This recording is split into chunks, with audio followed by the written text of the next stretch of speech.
desert phantom. Our first story takes place in the arid, desolate stretches of Nevada.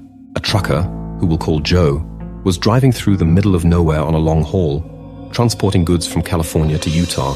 It was a moonless night, and the only light came from the headlights of his rig, slicing through the pitch-black darkness. The road was empty, no sign of life for miles. Joe was used to these kinds of trips, but that night felt different. He couldn't shake the uneasy feeling creeping up his spine. Suddenly, out of nowhere, a figure appeared in the middle of the road, dressed in what looked like tattered clothes. Slamming on the brakes, Joe barely stopped in time before hitting the person. When he stepped out to check on them, he realized something was terribly wrong. The figure was standing still, not even flinching, with its back turned. Joe cautiously approached, calling out, but received no response. Just as he was a few feet away, the figure turned around. What he saw chilled him to the core, a face with hollow, empty eyes and a twisted grin. Before Joe could react, the figure let out a deafening scream and lunged at him. Joe bolted back to his truck and sped off, his heart pounding in his chest. When he glanced in the rearview mirror, the road was empty again. No sign of the figure. To this day, Joe swears that what he encountered wasn't human.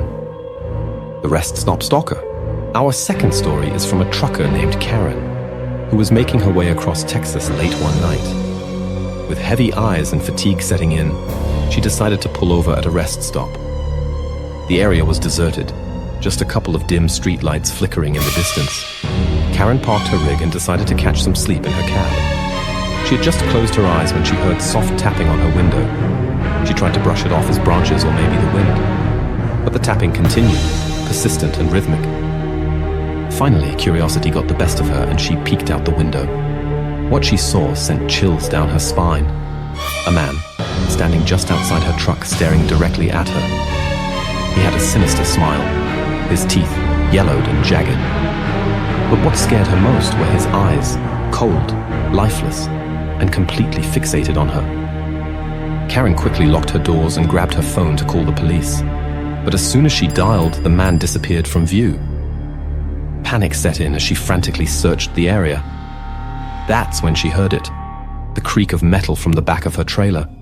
Without hesitation, Karen fired up the engine and sped out of there, not looking back. The police found nothing when they arrived, but to this day, she's convinced that if she hadn't left when she did, she wouldn't be here to tell her story. Thank you for watching my video. Please like and subscribe.